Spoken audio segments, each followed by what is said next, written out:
Hey guys, good evening and welcome back again to your Unacademy NEET English channel. I believe all of you are doing great, having a good time. People, quickly let me know in the chats if all of you can hear me, if I'm perfectly audible and visible to everyone. Quickly let me know in the chats with some fire emojis. Everyone, quickly. Good evening, people. Good evening and welcome back. Good evening and welcome back. So quickly let me know in the chats if all of you can hear me, if I'm perfectly audible, visible to every one of you. Yeah? Perfect, guys. Perfect. So, my dear students, today it's going to be the second last session of the chapter, mole concept, right? It is part 3. And as I've told you, this chapter will be completing in total 4 sessions, out of which the third session we are going to do today. And this is going to be one very important session of the chapter, mole concept. Yes? So, quickly, let me know in the chats. Yes, I was in Chennai. That's from past 3 days. So I could not take your live sessions from past 3 days. Now I've got back home. So from today, it's going to be regular. Yeah? From today, it's going to be regular. And my regular means on alternate days, basically. For example, today I'm coming on the channel. Tomorrow, there'll be physics session. Day after tomorrow, it's going to be me again. So on alternate days, I will keep on having the sessions. And guys, this particular session, today's session, which particularly I'm talking about. Today's session. It is super important. Whatever things I'll be noting down on the screen, I would want you guys to take a note of every single thing.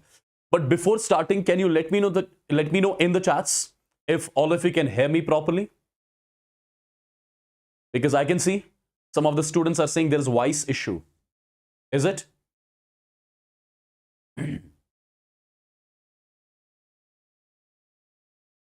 Yeah?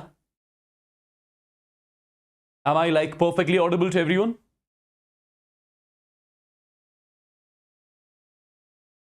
Quickly, let me know in the chats.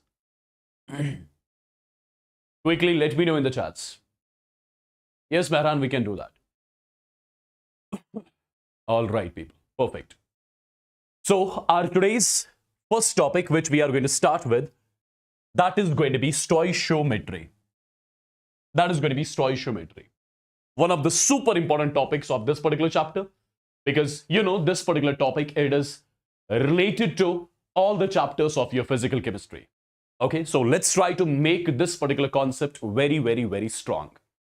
Okay, so my dear students, first of all, what this stoichiometry exactly is all about. Let's get to know. See guys, if I particularly talk about the term stoichiometry, let me tell you, stoichiometry gives an idea. It gives an idea about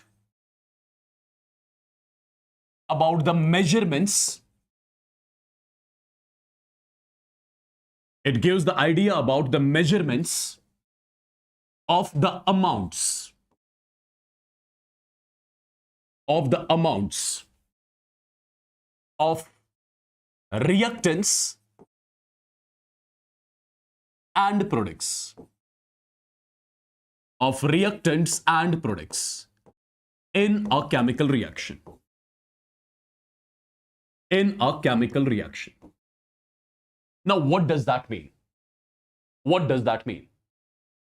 Who is spamming? Just a second.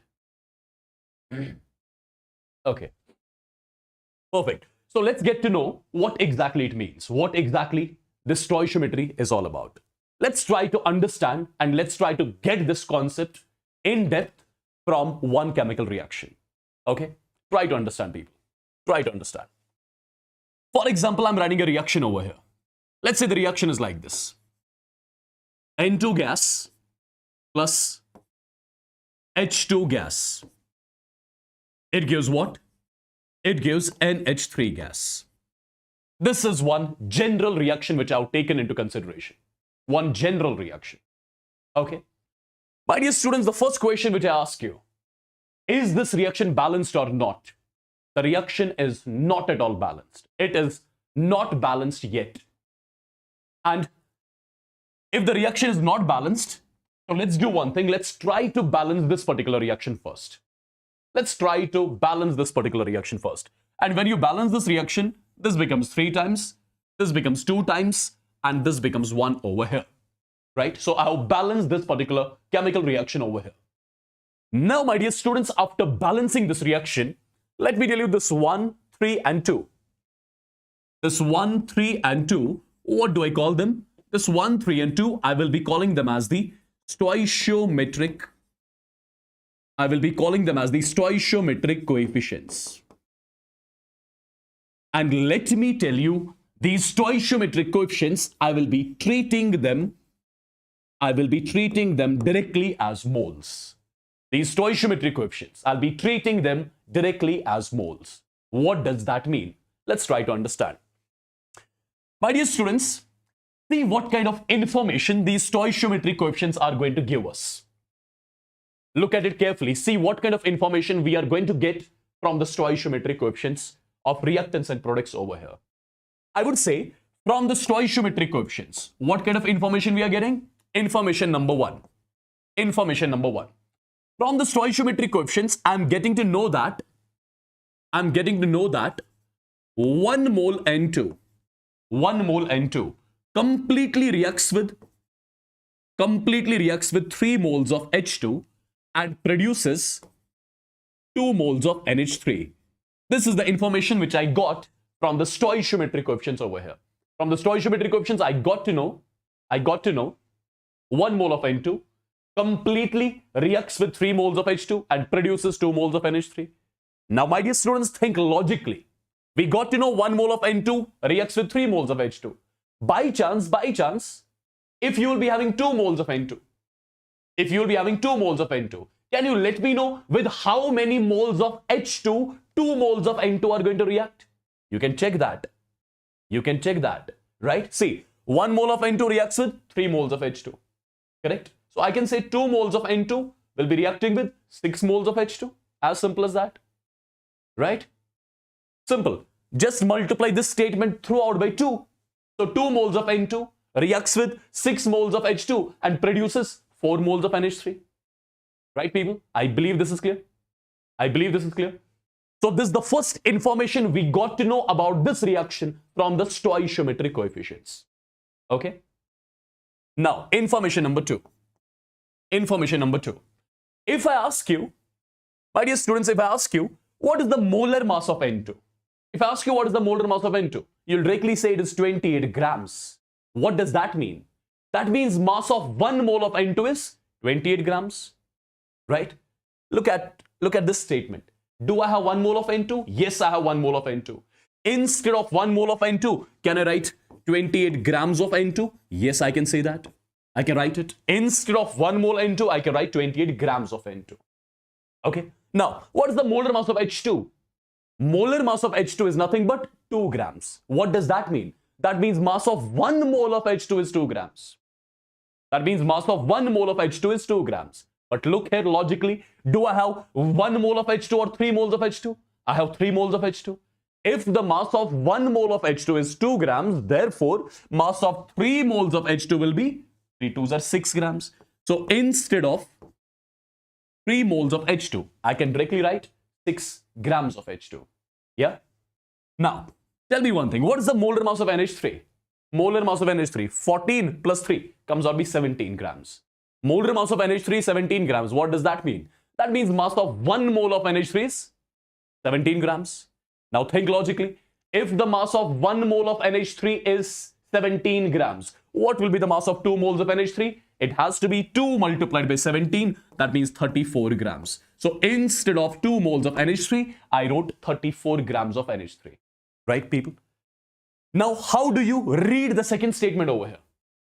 How do you read it? You can read it simply as 28 grams of N2 from the stoichiometry coefficients, from the stoichiometry of the reaction. I'm getting information number 2, and what that information is all about. I got to know 28 grams of N2 completely reacts with 6 grams of H2 and produces what? Produces 34 grams of NH3.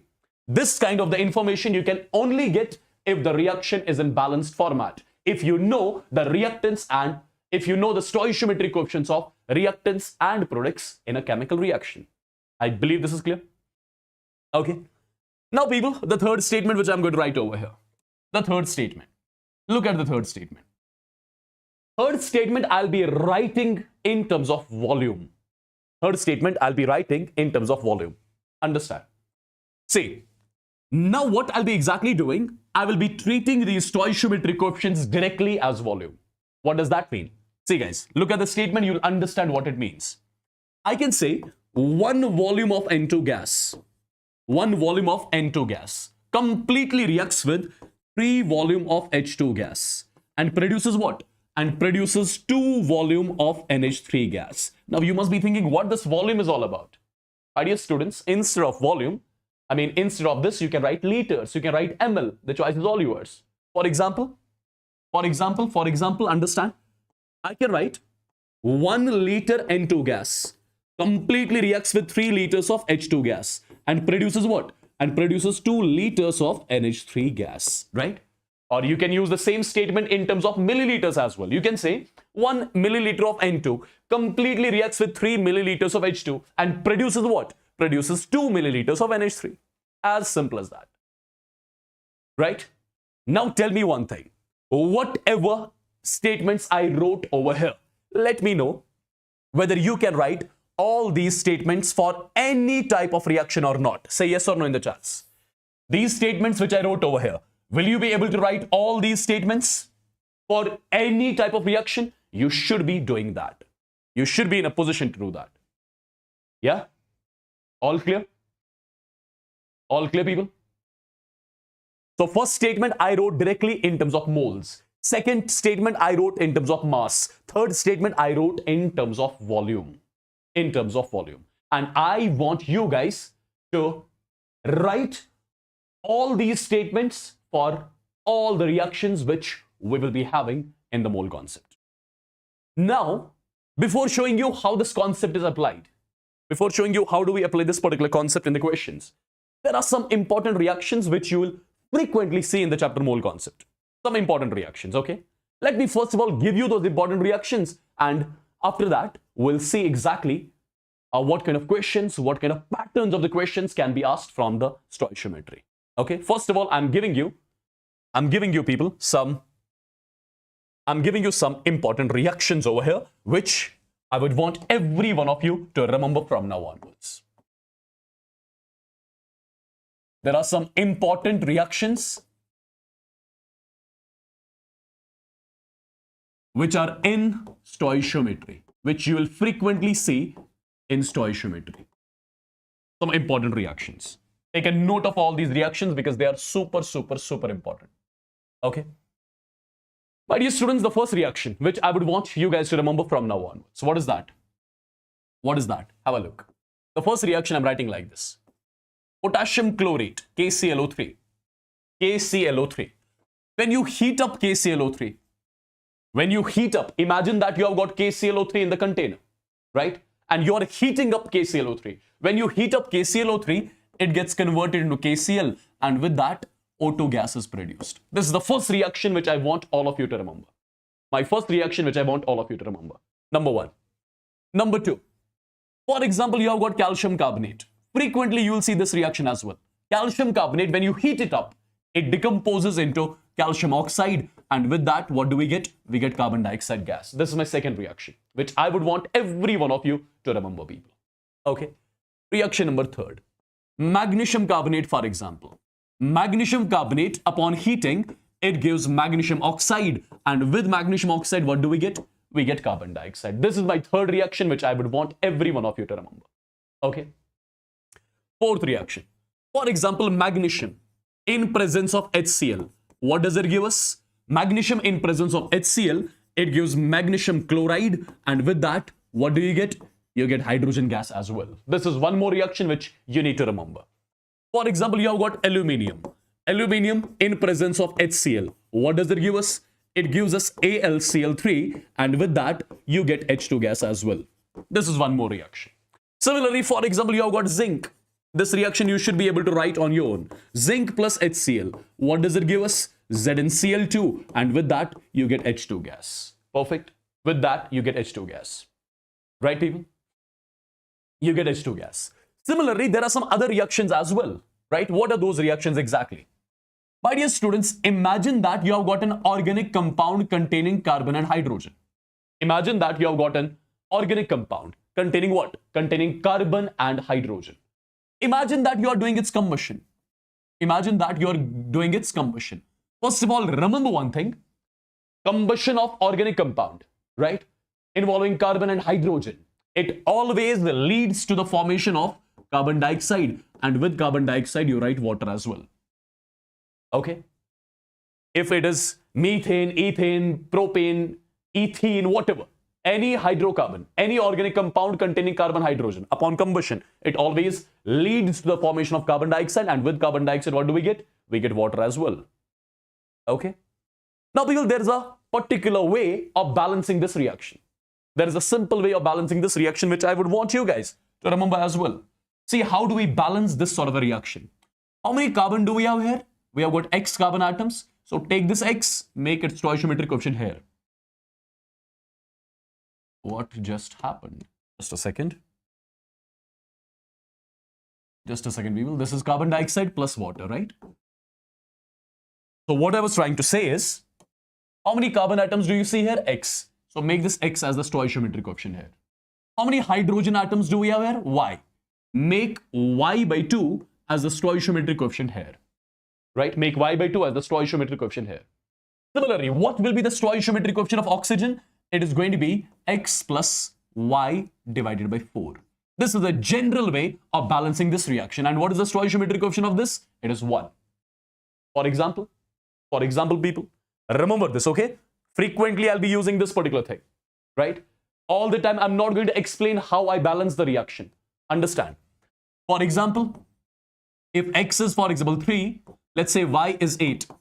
Let's say X is 3, Y is 8. If X is 3, Y is 8. So which hydrocarbon I'm talking about? I'm talking about C3H8, propane. Propane on combustion. First of all, what does it give? It gives carbon dioxide, and with carbon dioxide, it gives water as well. Now, what is the general way of balancing this reaction, people? What is the general way of balancing this reaction? It's pretty much simple. You should know it now. X value here is 3. So take this 3 as the coefficient here. Y value is 8. So 8 by 2 comes out to be 4. X plus Y by 4. 3 plus 8 by 4. 8 by 4 is 2. 3 plus 2 is 5. The reaction is balanced. You need not to check it now. It's a balanced chemical equation. It is a balanced chemical equation. So do remember this particular reaction as well. This is super important, right? Similarly, guys, one more reaction which I would want all of you to remember from now onwards. What is that? Let's say you have got the organic compound containing carbon, hydrogen, as well as oxygen. CXHYOZ, right? Let's say you have got the organic compound containing carbon, hydrogen, oxygen. Let's assume you are doing its combustion as well. You are making it react with oxygen. What it will form? Its product is always going to be carbon dioxide and water only. Its product is always going to be carbon dioxide and water only. Now, how do you exactly balance this sort of a reaction? My dear students, understand. How many carbon atoms do we have here? X, right? Take this X, make this coefficient here, right? How many hydrogen atoms here? Y. Take this Y and write Y by 2 here. Now, what is the stoichiometric coefficient of oxygen going to be? Remember it from now onwards. It's X plus Y by 4 minus Z by 2. X plus Y by 4 minus Z by 2. Right? X plus Y by 4 minus Z by 2. This is how you exactly balance this sort of a reaction as well. Okay? Remember it directly from now onwards. For example, if the value of X is 6, Y is 12, and Z is 6. If the value of X is 6, Y is 12, Z is 6. So, which organic compound exactly I'm talking about? I'm talking about glucose. Which is C6H12O6. When you first of all do its combustion, it will lead to the formation of carbon dioxide and it will produce water as well. Now balance this reaction, people, quickly. How do you exactly balance it? X value is 6. The 6 will go here. Y value is 12. Right? Y value is 12. So 12 divided by 2 comes out to be 6. That 6 goes here. What is the coefficient of oxygen? It will be X plus Y by 4 minus Z by 2. X is 6. Y is 12. 12 by 4 is 3. Right? Minus 6 by 2 is 3. So this value comes out to be 6. Now it's a balanced chemical equation. You need not to check it. You need not to check it over here. Okay? These are some reactions which I would want every one of you to remember. Are these enough? No. There are few more reactions, people, which I would want you guys to take a note of. Okay? Which frequently you'll see here. Now, frequently what you'll observe, for example, you have got acid. And imagine that you are making it to react with a base. Right? Acid plus base. Acid plus base gives what? It gives salt and water. Right? H2SO4 plus 2 times NaOH. It gives Na2SO4. With that, you write 2 times water as well. This is one more reaction which I would want you guys to remember. One more reaction which you will see in the stoichiometry. Similarly, one more reaction. Let's say like this. H2SO4 plus NaOH. I'm not writing 2 times NaOH. I'm just writing plus NaOH. It will lead to the formation of NaHSO4. And with that, you'll be writing water. This is one more reaction. Okay, which you will frequently observe over here in the concepts of stoichiometry. Right? And people, I would want every one of you to remember all these reactions which I've mentioned over here. Okay? Perfect? Perfect, guys?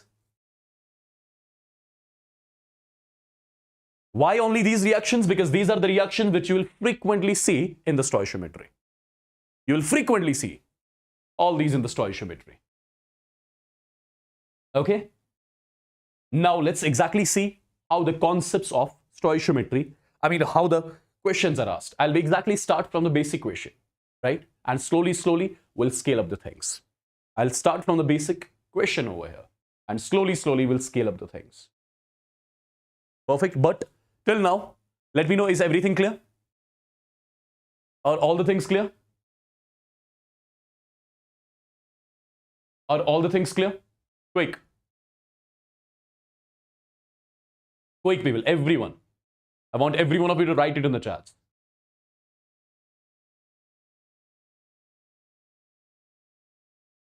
Okay.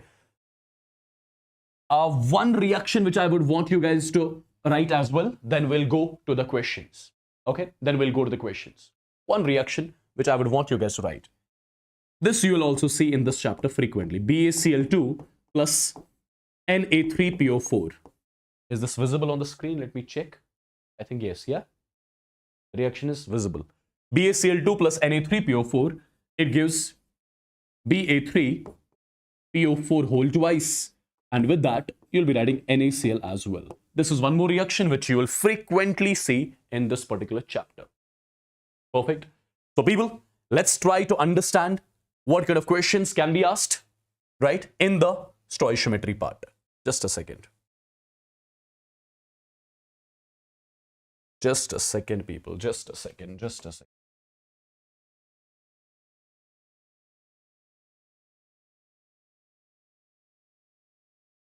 Okay. So in stoichiometry, guys,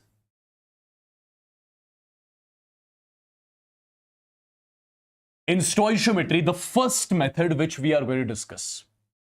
What is that method going to be?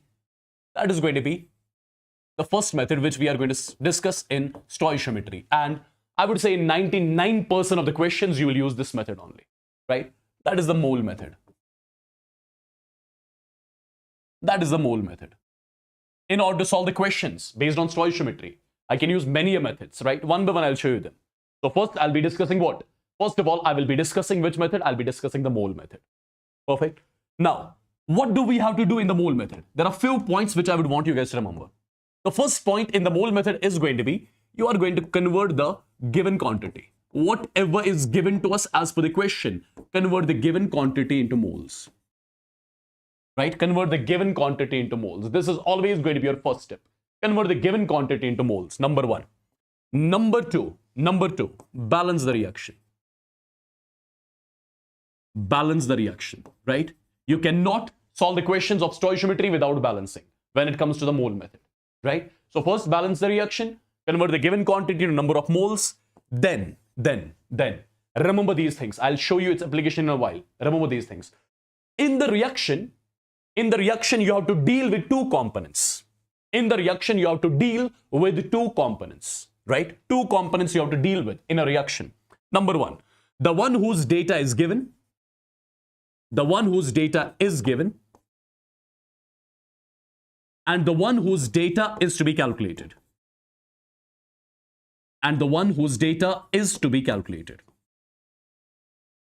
In a reaction, you have to deal with two things. One whose data is given, another one whose data is to be calculated.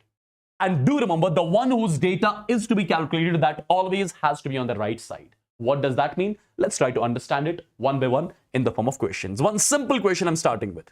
One simple question. Look at the question, people. This is the basic question. The question is, calculate the mass of O2 gas.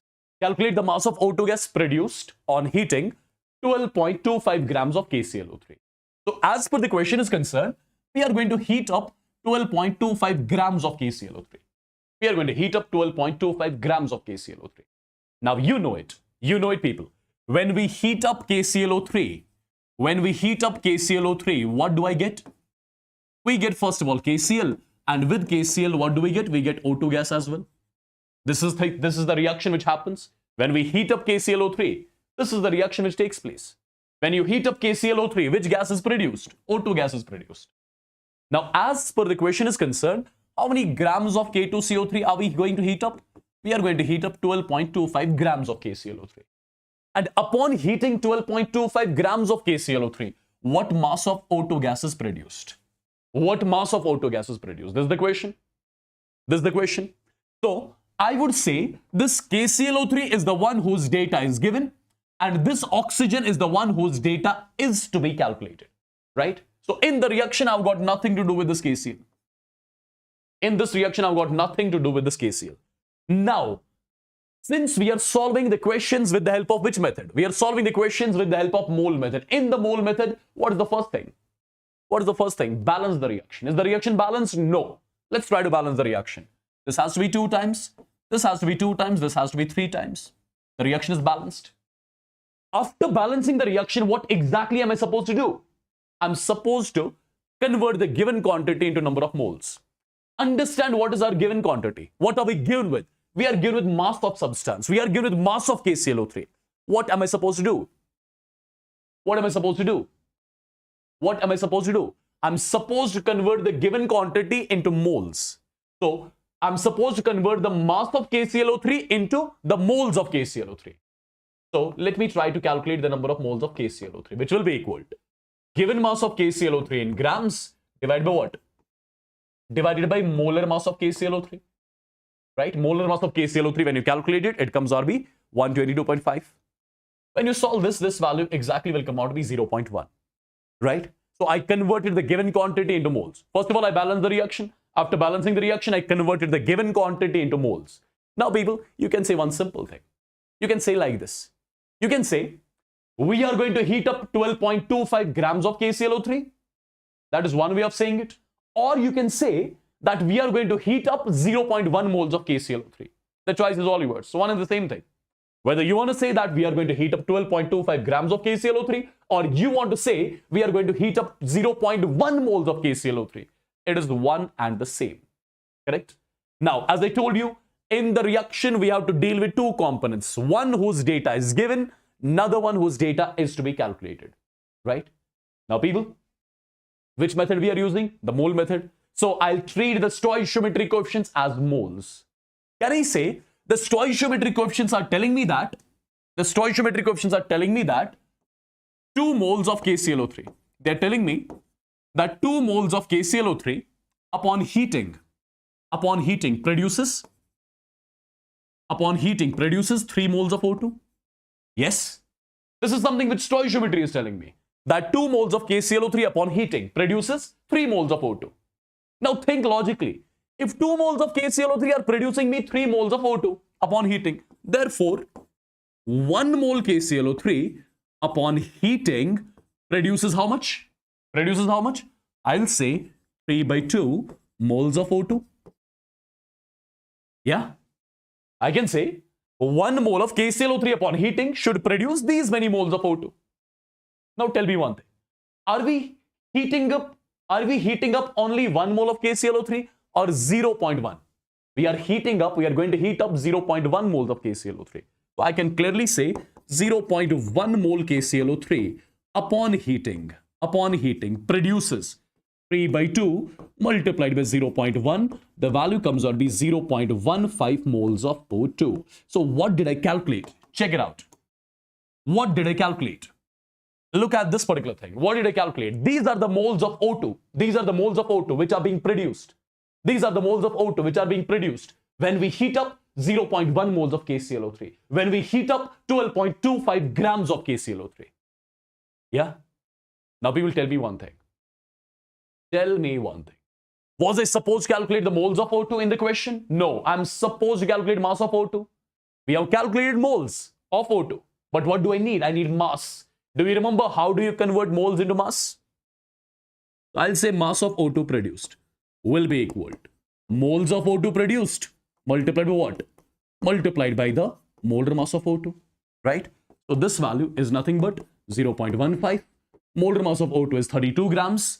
The value comes out to be 4.8 grams. So I will say 4.8 grams of O2 are produced when we heat up 0.1 moles of KClO3, when we heat up 12.25 grams of KClO3. Am I clear with this? Let me know once in the chats quickly with some fire emojis. Everybody, quick. Quick, people.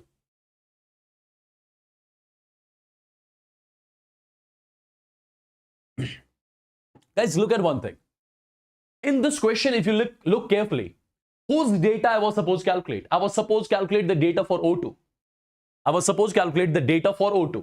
The one whose data is to be calculated, that always has to be right side on this statement. That always has to be right side on this statement. The one whose data is to be calculated, that always has to be right side on the statement. Right? Now, if I reverse the same question, and try to solve this, look at this question now. Look at this question now. Look at this question now. I want you guys to read it carefully. Carefully, people. Calculate the mass of KClO3. Calculate the mass of KClO3. That is required. That is required. Calculate the mass of KClO3. That is required to produce what? To produce 4.8 grams of O2 during its decomposition. First of all, you know the reaction. You know the reaction. What is my reaction? KClO3 upon heating produces what? It produces KCl, and with that you get O2 gas. Which method are we using? We are using the mole method. In the mole method, what exactly am I supposed to do? Welcome, Maharaj. How are you? Okay, in this particular reaction, what is the first step? What is the first step? I am supposed to balance the reaction first. Is the reaction balanced? The reaction is not at all balanced. So let me first of all balance this reaction. This is 2, this is 2, this is 3. The reaction is balanced. Now in the mole method, what do? We convert the given quantity into number of moles. Identify what are we given with. What are we given with, people? We are given with mass of O2. We are given with mass of O2. What am I supposed to do? I'm supposed to convert the given quantity into number of moles. Right? Now, number of moles of O2 will be equal to given mass of O2 in grams divided by molar mass of O2, which is 32 grams per mole. When you solve this, the value comes out to be 0.15. So as per the question is concerned, we are supposed to produce 0.1 moles of O2 gas. We want to get 0.15 moles of O2 gas. And in order to get 0.15 moles of O2 gas, what mass of KClO3 is required? What mass of KClO3 is required? So my first step is done. I converted the given quantity into moles. Number 1. Number 2, I balanced the reaction already. Now number 3. Since which method am I using? I'm using the mole method, right? So I need to write one statement. Simple in the form of moles. And you know, in the reaction, I have to deal with two components. One whose data is given, another one whose data is to be calculated. Now tell me, in this reaction, whose data is given? The data for O2 is given. Whose data is to be calculated? The data for KClO3 is to be calculated. And you know, I've told you, the one whose data is to be calculated, that has to be on the right side of the statement. So how will I exactly write the statement now? Write the statement in terms of moles, right? treat these stoichiometric coefficients as moles. I can say 3 moles of O2, 3 moles of O2 as per stoichiometry are produced from 2 moles of KClO3. Why did I write KClO3 on the right side? Why I took the KClO3 on right side? Because the one whose data is to be calculated, that always has to be on the right side. So I got to know from the stoichiometric coefficients, I got to know 3 moles of O2 are produced from 2 moles of KClO3. Therefore, I can say 1 mole of O2 is produced from 2 by 3 moles of KClO3. Absolutely, I can say that. But as per the question, was I supposed to produce 1 mole of O2? No, I was supposed to produce 0.1 moles of O2. So I can say 0.15 moles of O2 are produced from 2 by 3 multiplied by 0.1. Multiplied by 0.15, which comes out to be 0.1 mole KClO3. So just understand, what did we calculate? These are the moles of KClO3. These are the moles of KClO3 which are required to produce 0.15 moles of O2, to produce 4.8 grams of O2. But as per the question, am I supposed to calculate moles of KClO3? No, I'm supposed to calculate mass of KClO3. How do I convert moles into mass? You know it. I will say mass of KClO3 which is required to produce 0.15 moles of O2, to produce 4.8 grams of O2, will be equal to moles of KClO3 which are required multiplied by the molar mass of KClO3. How simple is it, people? Right? So this is 0.1. Molar mass of KClO3 is 122.5 grams. The value comes out to be 12.25 grams. So we got to know that 12.25 grams of KClO3 are required to produce 4.8 grams of O2. Right? That's something I was supposed to calculate. Is it clear? Is it clear? Yes. Is it clear? Quick. Everyone, quickly, let me know in the chats. All right, look at this question. See how simple this question again is. Yes, Sneha, we can do that too, but I did not teach you the mass method yet. I'm just showing you how to solve the questions with the help of mole method. Let's master the mole method first, then we can go to the mass method as well. Yeah? Perfect. Look at this question now. The question is, by the way, part 4 of this chapter will happen day after tomorrow. And day after tomorrow, we are going to complete this chapter and we'll move to the next chapter. Okay? Look at this. Calculate the volume of carbon dioxide gas. Produced at STP by complete combustion of 570 grams of octane. See guys, as per the question, we are going to do the combustion of octane. C8H18 is octane. Now you are doing its combustion. What are the products which you will get? You are going to get carbon dioxide, and with carbon dioxide you are going to get water as well. This is the reaction. Okay, this is the reaction. Perfect. Now, since we are going to solve the questions with the help of mole method, what is the first thing which we do? Convert the given quantity in number of moles. What is my given quantity? I am given with the mass of octane. If you are given with the mass of octane, convert it into the moles of octane. Moles of octane will be equal to mass of octane in grams divided by molar mass of octane. The value exactly comes out to be how much? The value comes out to be 5. So as per the question is concerned, we are going to do the combustion of 5 moles of octane. We need to do the combustion of 5 moles of octane. And when you do the combustion of 5 moles of octane, what volume of carbon dioxide is produced? Simple and basic question. My first thing, what am I going to do? I am going to balance the reaction. And I've already shown you how do we balance this sort of a reaction. A few minutes back only we have seen. If this is 8, make it 8 here. If this is 18, this is going to be 9. This will be x plus y by 4. So it's going to be 25 by 2. X plus y by 4, right? You can write the reaction like this. Or if you do not want this to be in fraction, then multiply throughout by 2, right? Multiply throughout by 2 if you do not want this to be in fraction. Now people, in the reaction we know we have to deal with 2 components. First component, the one whose data is given. Whose data is given? The one whose data is given. Second, the one whose data is to be calculated. and the one whose data is to be calculated, that always has to be on the right side of the statement. Now, how do I write the statement? Statement is pretty much simple.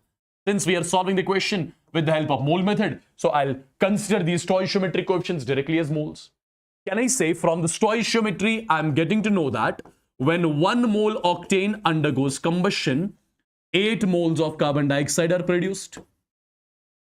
Yes, when 1 mole octane undergoes combustion, 8 moles of carbon dioxide are produced.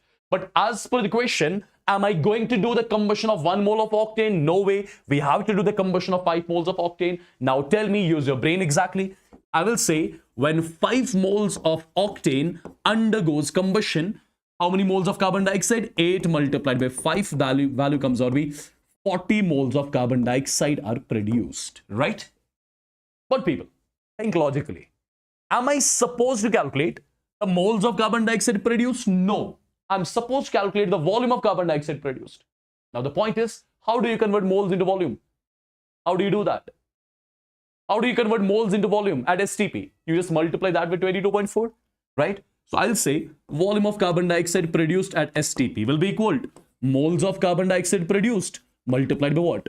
Multiplied by 22.4 liters. So this value will be 40 multiplied by 22.4. The value comes out to be 896 liters. So you got to know 896 liters of carbon dioxide are produced when we do the combustion of 570 grams of octane. When we do the combustion of 5 moles of octane. I believe this is clear to everyone.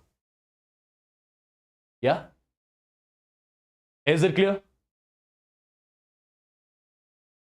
Is it clear, people? You should be able to solve this sort of a question on your own. Let's try to solve one more. Let's try to solve one more. My dear students, the reaction is given to us in the balanced format. These are very simple questions with the help of which your stoichiometry will be getting slowly, very strong. This is the reaction which we are given with. Okay. Now the question says, how many grams of NO2? How many grams of NO2 are required to produce what? To produce 25 point. To produce 25 point.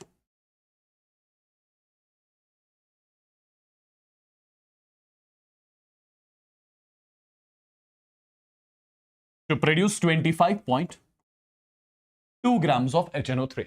This is the question. Yeah? Yes, you can join the batch. The link is there in the description, right? You can join it. Surely. Okay. How many grams of NO2? How many grams of NO2 are required to produce what? To produce 25.2 grams of HNO3. Yeah? Which method are we using? People, we are using the mole method. Right? We are using the mole method. And by the way, in this session, I'm going to show you the principle of atom conservation method as well, POAC. I don't know whether you guys know it or not, but in this session only, I'll show you that also. That's again super important. Okay? That's again super important. All right. First thing, the reaction is already balanced. Second thing, we are supposed to convert the given quantity into moles. What is my given quantity? I'm given with the mass of HNO3. So convert the mass into moles. Number of moles of HNO3 is equal to given mass of HNO3 in grams divided by what? Divided by molar mass of HNO3. What is the molar mass of HNO3? It is 63, right? When you solve this, the value comes out to be 0.4. So as per the question, we are supposed to produce 25.2 grams of HNO3. I can say we are supposed to produce 0.4 moles of HNO3. Yeah? We are supposed to produce 0.4 moles of HNO3. Right? Now, look at the reaction. We have to deal with only two components. The one whose data is given and the one whose data is to be calculated. And the one whose data is to be calculated, that has to be on the right side of the statement. Write the statement now. Write the statement now. I can say from the stoichiometry, I got to know 2 moles of HNO3 are produced from 3 moles of NO2, right? 2 moles of HNO3 are produced from 3 moles of NO2. Therefore, 1 mole HNO3 is produced from 3/2 moles of NO2. As per the question, was I supposed to produce 1 mole of HNO3? No. I was supposed to produce 0.4 moles of HNO3.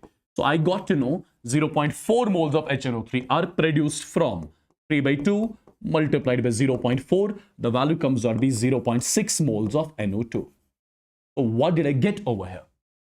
I got to know the moles of NO2. I got to know the moles of NO2 which are required to produce what? To produce 0.4 moles of HNO3. Right? Correct? To produce what? 0.4 moles of HNO3. To produce what? 25.2 grams of HNO3. But as per the question, was I supposed to calculate moles of NO2? No, I was supposed to calculate mass of NO2. So mass of NO2 required will be equal. Moles of NO2 required multiplied by molar mass of NO2. What is the molar mass of NO2? 32 plus 14 is 46, right? 32 plus 14, 46. Yes, 46. Solve this. I think this value comes out to be 27.6 grams. So what is the meaning of this 27.6 grams? What is the meaning of this? I want to know the meaning of this. I would say 27.6 grams of NO2 are required to produce these many grams of HNO3. 27.6 grams of NO2 are required to produce these many moles of HNO3. That's something I was supposed to calculate, done and dusted again. Yes. Let's solve one more. Let's solve one more. Look at the questions, people. Look at the questions. Again, in this particular reaction, I mean, we are given the reaction already, and the reaction is given in the balanced format. 4 times HCl plus MnO2. It gives what? It gives MnCl2. With that, you get 2 times water, and at the end, you get Cl2 as well. This is my reaction. Yeah? This is my reaction. Look at it carefully now. How much HCl is needed? How much HCl is needed for complete reaction with? How much HCl is needed for complete reaction with? How much HCl is needed for complete reaction with? 69.6 grams of MnO2.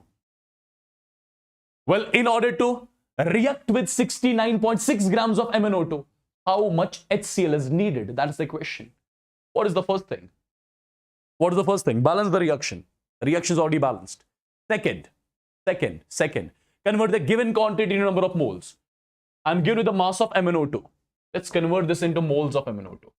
Moles of MnO2 is equal to. Moles of MnO2 is equal to. Given mass of MnO2 in grams, divided by molar mass of MnO2. The value comes out to be, is it 0.6 or 0.8? It will be 0.8. Right? So I converted the given quantity into moles. Now, after converting the given quantity into moles, which method am I using? The mole method. In the mole method, I have to deal with 2 components. The one whose data is given, the one whose data is to be calculated. The one whose data is to be calculated, that has to be on the right side of the statement. So, how do I write the statement? I'll simply say, stoichiometry is telling you that 1 mole MnO2 should react with 1 mole MnO2 should react with 4 moles of HCl. This is something which stoichiometry is telling us. 1 mole MnO2 should react with 4 moles of HCl. Now you are done. If 1 mole MnO2 should react with 4 moles of HCl, therefore, as per the question, 0.8 moles of MnO2 should react with what? Should react with 4 multiplied by 0.8, which comes out to be 3.2 moles of HCl. Right? Yes, I got the moles of HCl. I got the moles of HCl which are required to react with 0.8 moles of MnO2. Now people tell me one thing. Was I supposed to calculate moles of HCl? No. What was I supposed to calculate? I was supposed to calculate mass of HCl. Now how do you convert moles into mass? So I will say mass of HCl which is required is equal to moles of HCl multiplied by molar mass of HCl. Right? Solve this. And this value I believe will come out to be how much? 116.8 grams. Yes? Right? Is it coming out to be this much? Right, people? Is it clear? Is it clear, everyone? So 116.8 grams of HCl is required to react with 69.6 grams of MnO2. You should be able to solve this sort of equation on your own from now onwards. Okay? Right? I believe this is clear. Now, what do we need to do is, let's try to use the stoichiometry in sequential reactions. Have you heard about sequential reactions? Let's try to use the stoichiometry in sequential reactions. See, guys. See, try to understand. For example, imagine that you have got a reaction like this. A plus B, it gives For example, C plus D. A plus B gives C plus D, for example. Okay. A and B, these are the reactants. C and D, these are the products, right? Now, in this particular reaction, since A and B are reactants, so these reactants, they get consumed during the reaction. They get consumed and products get formed. Products get formed in the reaction. Okay. For example, this D over here, which got formed in the first reaction. Let's say it is reacting with E, it's forming F plus G. Okay. The G which got formed over here, let's say that G is reacting with X and it's forming Y at the end. It's forming Y at the end. So what is happening? Think logically, think carefully. My dear students, if you think carefully, in the first reaction, D is getting formed. Right? In the first reaction, D is getting formed. Whatever amount of D is getting formed in the first reaction, the same amount of D which is getting formed in the first reaction, that is being utilized in the second reaction. In the first reaction, D is the product. In the second reaction, D is the reactant. So first reaction, D gets formed. Second reaction, it's the same amount of D gets consumed, gets utilized, right? Now, in the second reaction, if you see, G gets formed. G gets formed. Whatever amount of G gets formed here, whatever amount of G gets formed in the second reaction, same amount of G gets consumed over here. And finally, what gets formed? Y gets formed.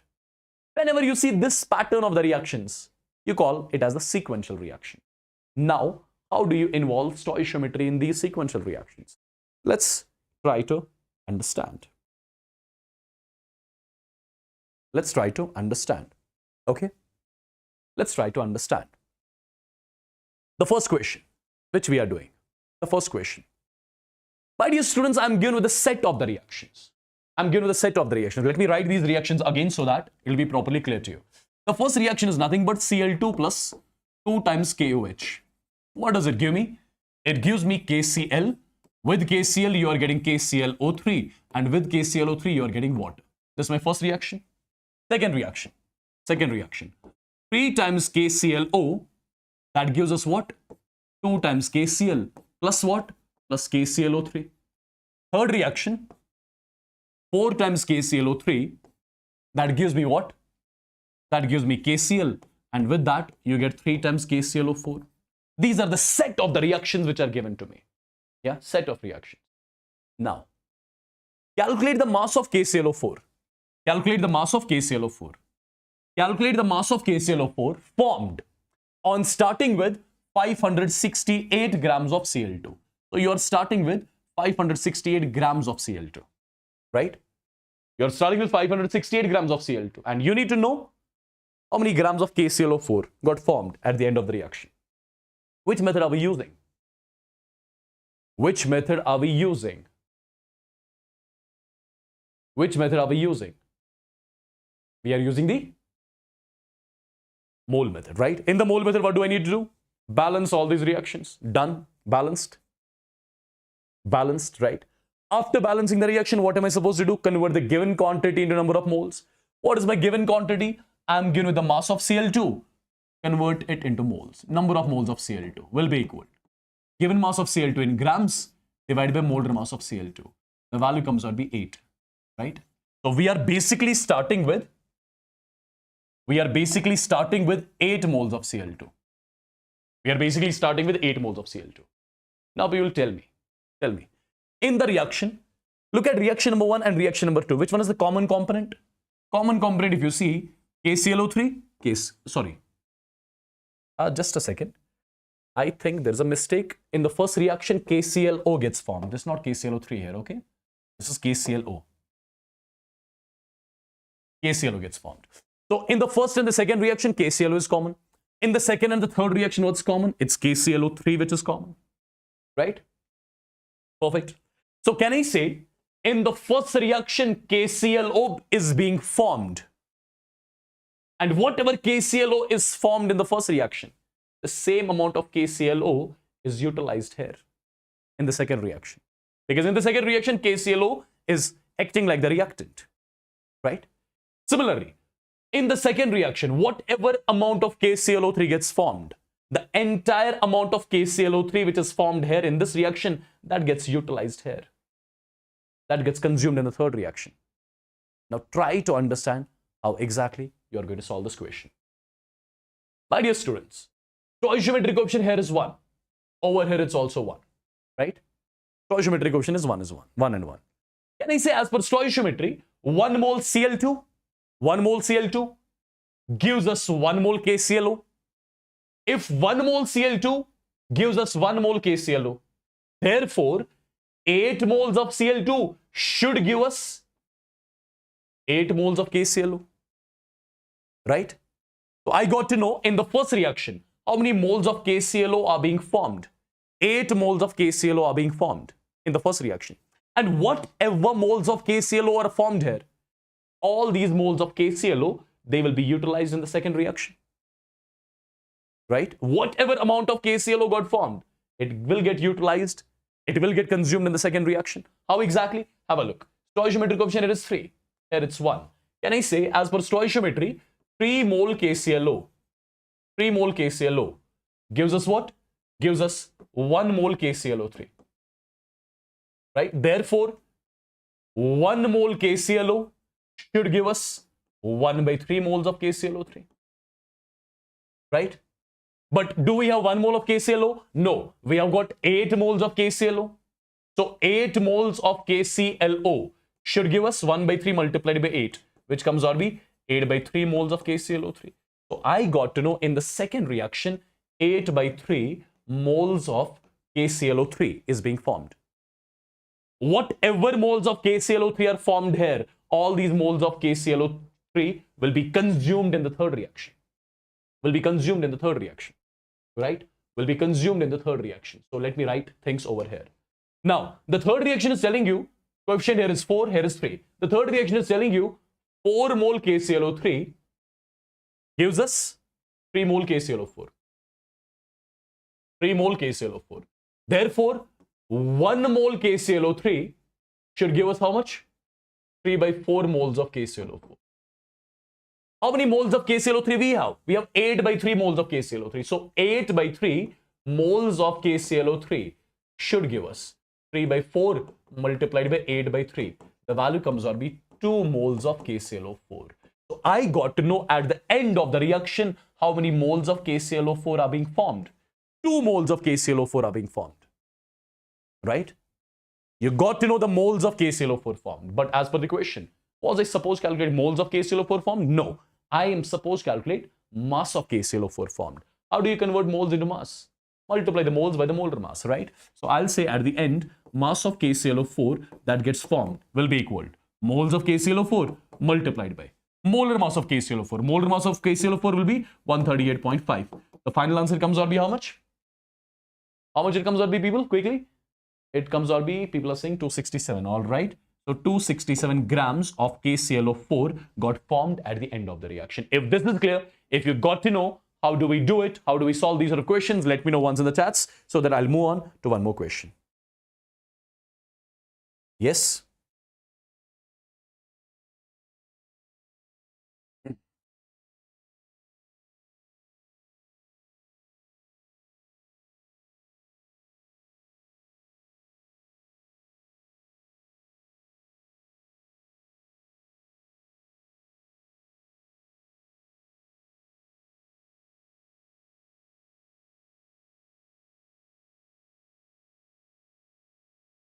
Clear, people?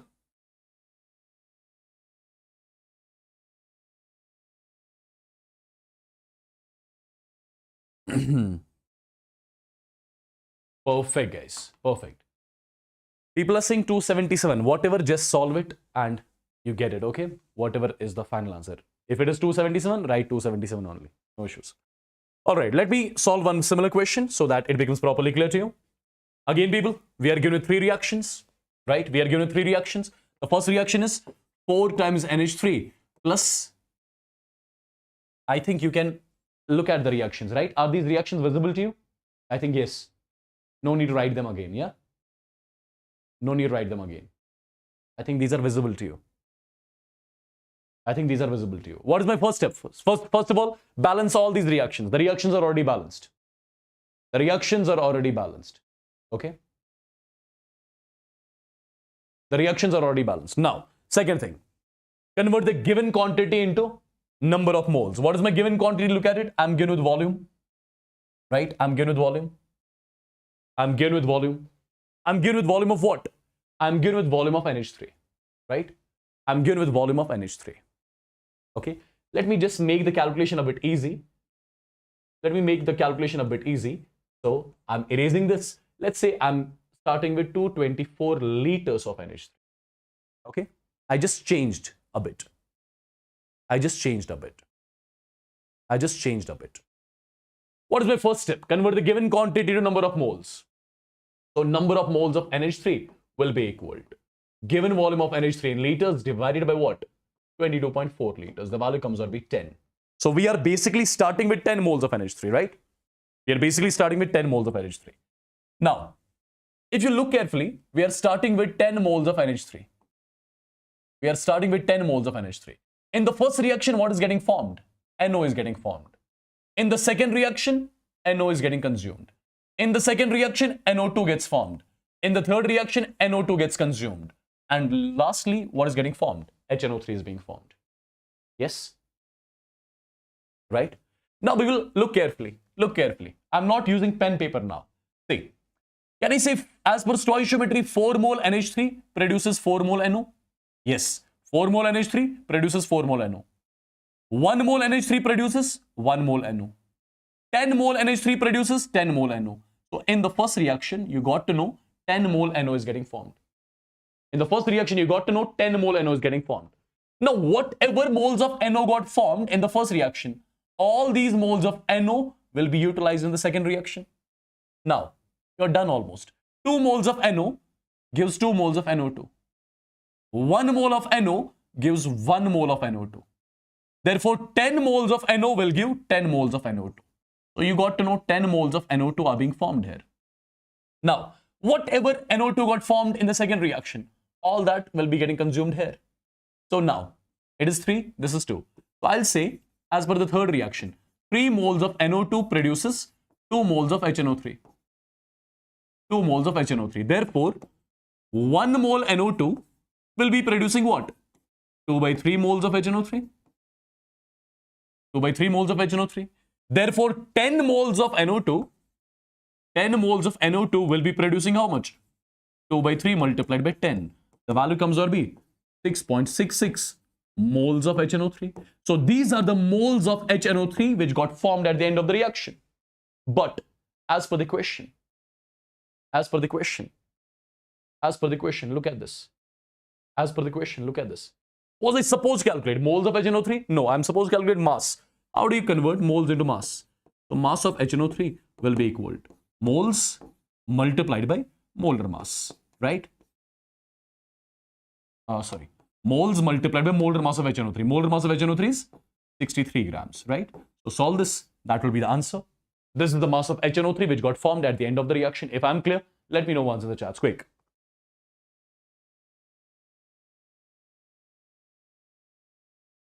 Let me know quickly in the chats.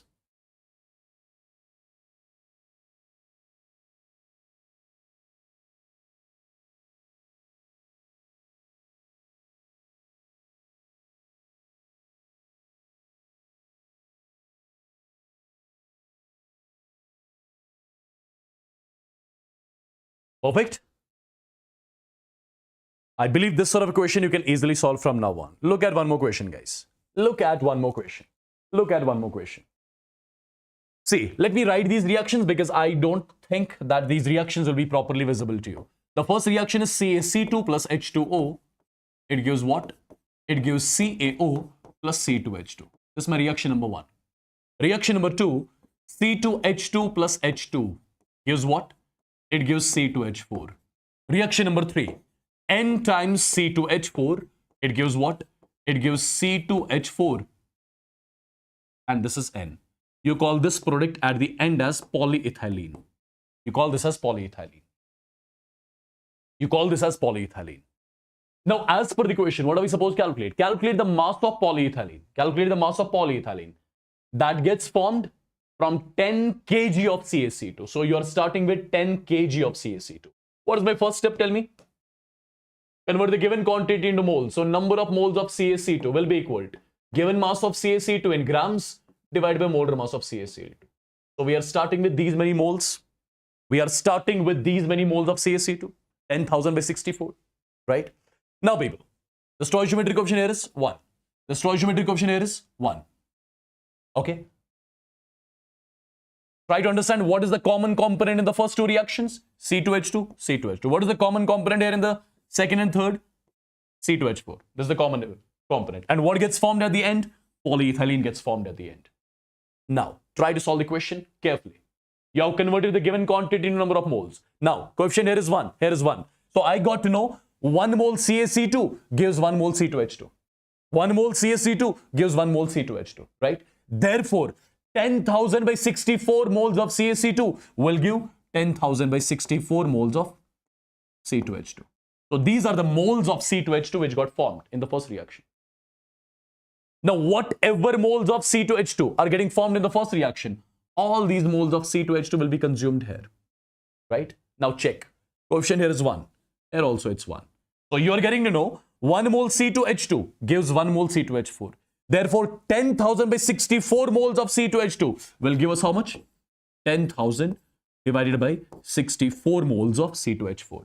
So in the second reaction, you got to know 10,000 by 64 moles of C2H4 are being formed, right? Now, whatever moles of C2H4 got formed in the second reaction, all that C2H4 will be utilized here, will be consumed in the third reaction. Now, have a look on the stoichiometry. Coefficient here is N. Here the coefficient is 1, right? Okay.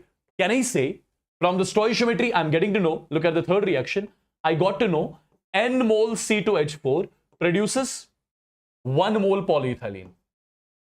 1 mole polyethylene. Therefore, 1 mole C2H4 produces 1 by N mole polyethylene. Correct?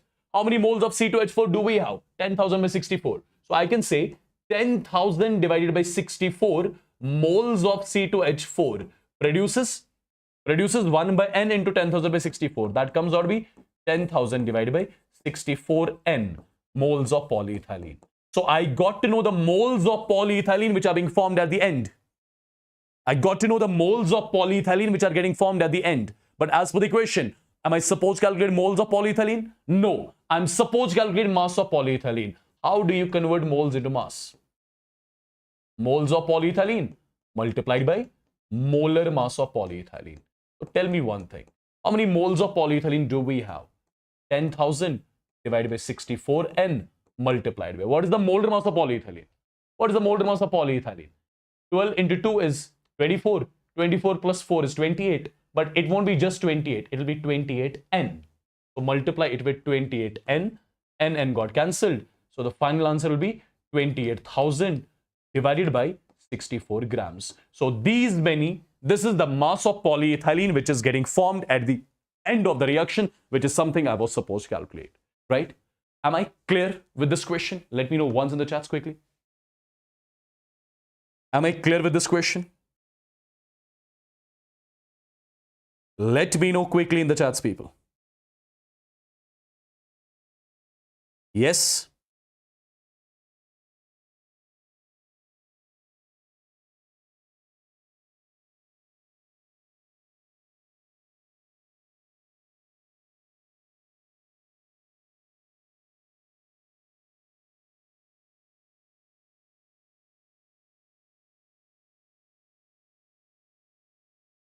All clear? Perfect. I believe you can solve these sort of questions on your own now. Yeah? I believe you can solve these sort of questions on your own. Okay. Now guys, let's talk about one more method, that is principle of atom conservation. Principle of atom conservation. First of all, when do we use this particular method of principle of atom conservation? When do we use this? This is the method which we use in stoichiometry. Now the point is, when do we use this? My dear students, normally, if you ask me, when should you use this? First of all, I would suggest you guys to use mole method always, right? Use the mole method always. But by chance, if there are certain reactions, wherein you do not want to balance the reaction. If there are certain reactions wherein you do not want to balance the reaction, because in mole method, you have to balance the reaction. By chance, if there are certain reactions which you are unable to balance, right? At that point of time, you can use principle of atom conservation. Now, in POAC, you have to make certain equations. In POAC, you have to make certain equations. How do we make those equations? Let's get to know that. See, guys. For example, I'm writing a reaction A2B5, a general reaction, plus, for example, B2C3, it gives, for example, A4C5 plus B2D3. Let's say this is one general chemical equation. Okay, let's assume this is one general chemical equation. You cannot balance this reaction, right? You cannot balance this reaction. If you cannot balance the reaction, the only method that is left with us, that is your POAC, principle of atom conservation. In the POAC, what do we need to do? We need to make certain equations. How do we make those equations? Let me show those equations directly. For example, you have to make POAC equation for atom A. First of all, this POAC, it is based on mass conservation. It is based on mass conservation. Now, how do we make this POAC? For example, I have to make POAC for atom A. First of all, look at this particular component. Is this component containing A? Yes. How many atoms? 2 atoms of A. So I'll be writing 2 multiplied by number of moles of this whole compound, which is A2B5. Done. Is A here? No. Instead of arrow, you'll be using equal to. Is A here? Yes. How many? 4 multiplied by number of moles of this whole compound, which is A4C5. Is A here? No. Nothing to do with that. So this is one equation which I've made over here, right? It's a complete equation. For example, I want to write the POAC equation for atom B. Let's say I want to write POAC equation for atom B. First of all, is B here? Yes. How many atoms? 5. So 5 multiplied by number of moles of this whole compound. Number of moles of A2B5. Is B here? Yes. And in front of it, that there is a plus sign. So plus. How many B atoms? 2 multiplied by number of moles of this whole compound, which is B2C3. Instead of arrow, I'll be using equal to. Is B here? No. Is B here? Yes. How many? 2 multiplied by number of moles of B2D3. So this equation is also complete. It's a complete equation with respect to B. Similarly, you can write the equation with respect to C as well. Yeah. You can write the equation with respect to C as well. Right, people? So, if you want to write the equation with respect to C, you'll be writing 3 multiplied by its moles. Instead of arrow, I'll be using equal to. Nothing to do with this. C, right? Okay, 5 multiplied by number of moles of this whole compound. That's done, right? So, you got to know how do we make the POAC equations. Now, the point is, how do we use them? How do we use them? For that, I'll be giving you a question. Few questions, 2-3 questions. You'll understand how this POAC is used. And whatever method you find easy, just use that. For example, I'm writing a question. Let's say the question is like this. During the combustion of 570 grams of octane. 570 grams of octane. Full stop. Calculate. Calculate. Number one. Volume of carbon dioxide gas reduced at STP. Number 2. For example, mass of water produced. Number 3. Molecules of O2 consumed or used. So this is not only one question, these are 3 questions. And let me solve this question with the help of what? POAC. So first of all, what are we going to do? As per the question, we are going to do what? As per the question, we are going to do the combustion of octane, right? What is octane? C8H18. You are doing its combustion. That means you are making it to react with oxygen. What it will form? It will form carbon dioxide, and with carbon dioxide, you are getting water. This is the reaction. Now, for example, you are not in a mood to balance the reaction. You are not in a mood to balance the reaction. Then, what is the thing which we are left with? Then we are left with POAC. In POAC, you are not supposed to balance the reaction, but Here also you need to convert the given quantity into number of moles. Convert the given quantity into number of moles. So number of moles of octane will be equal to given mass of octane in grams divided by molar mass of octane. So we know the moles of octane basically, right? Now after this, try to make some POEC equations. Let's try to make POEC equation with respect to carbon. We have got carbon here. How many? 8 multiplied by number of moles of this entire octane, right? You do not have carbon here, nothing to do. Instead of arrow equal, there is one carbon here, so 1 multiplied by number of moles of carbon dioxide. There is no carbon here, leave it. Okay. Similarly, make the POEC equation with respect to hydrogen. How many hydrogen? 18 multiplied by number of moles of octane. Okay, there is no hydrogen here, nothing to do. Instead of arrow equal, there is no hydrogen here, you have here. So 2 multiplied by number of moles of water. So this one more equation. Make the POEC equation for oxygen. No oxygen here. Here you have got 2 oxygens. So 2 multiplied by number of moles of O2. Instead of arrow equal, 2 oxygens here. So 2 multiplied by number of moles of carbon dioxide. Over here plus, this will be 1 multiplied by number of moles of water. So you have made the equations. The equations are done. Since we are done with the equations, now put the values in the equations. We are done. My dear students, if you look at the first equation, 8 multiplied by number of moles of octane. Do we know how many moles of octane do we have? 5. So 8 multiplied by 5 comes out to be 40. So number of moles of carbon dioxide is equal to 40. So I got to know number of moles of carbon dioxide is equal to 40. Correct? Number of moles of carbon dioxide is equal to 40. Done? Second thing. Since moles of carbon dioxide you got, all right. Look at the second equation now. Moles of octane, we already know 5. So 18 multiplied by 5 is 90. 90 divided by 2 is 45. That means moles of water we got from the second equation. Moles of water is equal to how much? How much it came out to be? 18 multiplied by 5 is 90. 90 by 2 is 45. So we got the moles of water, right? Yes. Look at the third equation now. 2 multiplied by number of moles of O2. 2 multiplied by number of moles of O2 is equal to how many moles of carbon dioxide we got? 40, right? So it will be 2 multiplied by 40 plus how many moles of water we got? 45. So number of moles of O2 will be equal to 80 plus 45, 125. So this is 125 divided by 2, which comes out to be 62.5. So we got the moles of O2. How many moles of O2 we got? We got 62.5 moles of O2. So we got the moles of all the things here. What was I supposed to calculate? I was supposed to calculate volume of carbon dioxide produced. Look at the question. I got since carbon dioxide is produced in the reaction, water is produced in the reaction, oxygen is consumed in the reaction. So how many moles of carbon dioxide are produced? 40. But was I supposed to calculate moles or volume? I was supposed to calculate volume of carbon dioxide produced, which will be equal to moles multiplied by what?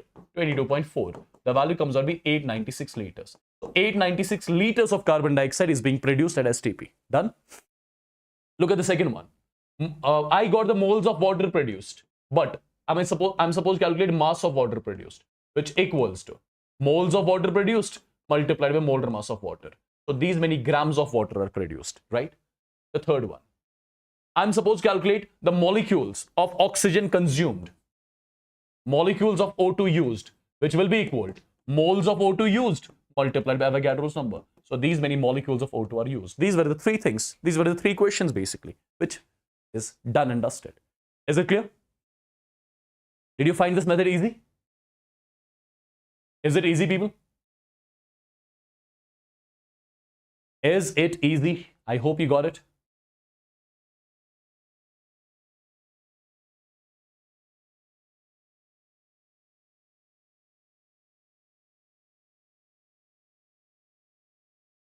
Yeah?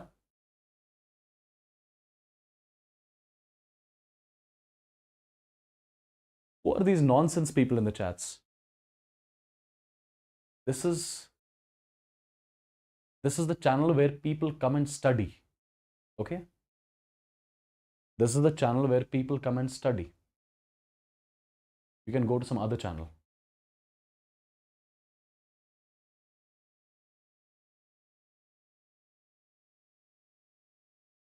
For all these people who are, I don't know what they are writing, what nonsense stuff they are writing.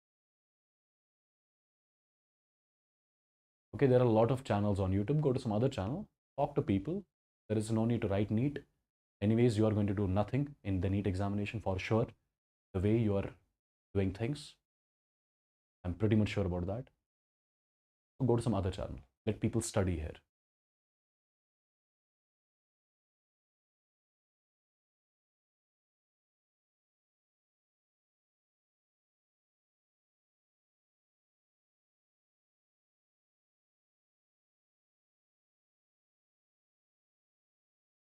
Yes, this method is applicable to all the reactions.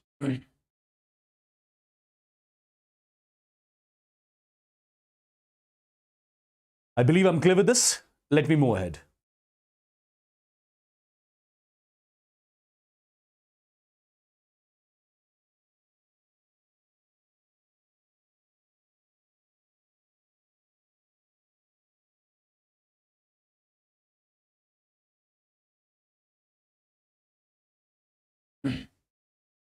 All right, let me write one more question for you. Let me write one more question for you. Look at this question, guys. Look at this question carefully. As far as this particular question is concerned, 27.6 grams of K2CO3. 27.6 grams of K2CO3. Was treated by a series of reagents. This was treated by a series of reagents. I don't know exactly what are the reagents, right? But as per the question, it's mentioned 27.6 grams of K2CO3 was treated by a series of reagents so as to convert all of its carbon. So whatever carbon was here in K2CO3, it is being converted into K2ZN3 Fe CN6 whole twice. This is my product, which I'm representing with P. This is my product, which I'm representing with P. 27.6 grams of K2CO3 was treated by a series of reagents so as to convert all of its carbon to this product. I don't know what the reagents are. I don't know with what this K2CO3 is reacting with. What am I supposed to calculate? I'm supposed to calculate the mass of product formed. How do I do it? Will you be able to balance the reaction? Since the reaction is not complete, first of all, you do not know the other reactants. So the reaction is not balanced. If it is not balanced, you cannot use the mole method, right? So which method are we left with? We are left with POAC method, right? We are left with POAC method. So what do we do? We'll be using the POAC. In the POAC, the first step is convert the given quantity into moles. What is my given quantity? This is my given quantity. So I'm going to convert the given quantity into moles. So moles of K2CO3 will be equal to mass of K2CO3 in grams divided by molar mass. So these many moles of K2CO3 we have. Number one. Number two, write the POAC equation. So for which atom you'll be writing the POAC equation? Tell me that. It is mentioned in the question. So as to convert all of its carbon to this product, right? So whatever. So basically in the question, they are mentioning one thing. They're mentioning whatever carbon is present on the reactant side, that carbon is entirely in K2CO3. And after the reaction, entire carbon is going into this product. I hope you're getting what I'm trying to say. In the reaction, they are mentioning that before on the reactant side, the entire whatever carbon is there on the reactant side, that is in K2CO3, and all that carbon is finally reaching into this product. So which atom is remaining conserved here? I mean, for which atom I'll be using POAC. There's a hint given, right? So I'll be using POAC for carbon. Correct? Now, write the POAC for carbon. How many carbon atoms do we have here? 1. So 1 multiplied by number of moles of K2CO3, right? Nothing to do with all of them because there is no carbon here in all the other reactants. Instead of arrow, equaled. How many carbon here? 6 or 12? 12 multiplied by number of moles of this entire product, number of moles of product, right? So can I say number of moles of product is equal to number of moles of K2CO3 divided by 12. So how many moles of K2CO3 do we have? We have got 27.6 divided by 138, and in the denominator it's 12. So these are the moles of product which we got at the end. But as per the question, are we supposed to calculate moles of product or mass of product? I'm supposed to calculate the mass of product. How do you convert moles into mass? You'll be writing moles of product multiplied by the molar mass of product. this will be equal to moles of product is nothing but 27.6 divided by 138 multiplied by 12 multiplied by what is the molar mass of product? Molar mass of product, when you calculate it, it comes out to be 698 grams per mole. So solve this, get the answer exactly in grams. So this is the mass of product which gets formed at the end of the reaction. I believe I'm clear, everyone. Yes, in the question there was a hint given that whatever carbon is there on the reactant side, that all the carbon is in K2CO3 and all that carbon is finally reaching here, right? Perfect. That is the reason why I use the POAC equation for carbon only. I hope this sort of a question you will be able to solve easily from now onwards if it comes in the exams. Right? All clear, people? All clear with this?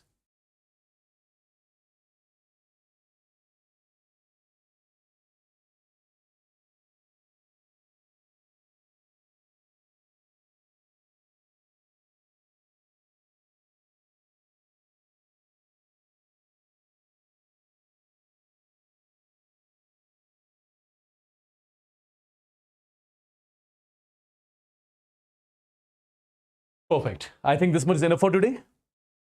Right? I hope whatever things I've taught you in the today's session, all the things are absolutely clear. Right? So guys, I'm teaching you every single thing in very detailed format. All the question patterns which can be asked. I'm covering all of them.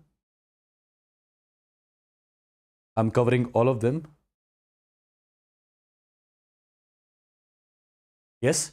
So my next session will be day after tomorrow. Tomorrow it is Wednesday. So on Thursday at 7 p.m., I would want every one of you to be there on time, exactly at 7 p.m. Right? It will be part 4 of the mole concept. Now I think this chapter might take 5 sessions, the way we are doing every single thing in detailed format. But that's completely okay. We have got a lot of time left. Let's not keep any stone unturned, right? So with this, I'm taking a leave, people. And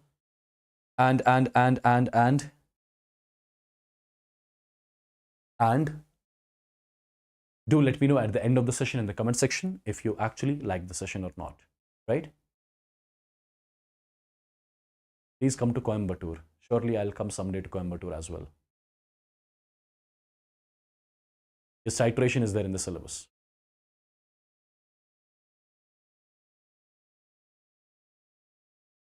Perfect. Chalo guys, take care. Do let me know in the comment section if all of these things are absolutely clear, if you are actually getting benefited out of these sessions. Okay? Chalo. Take care. I'll see you.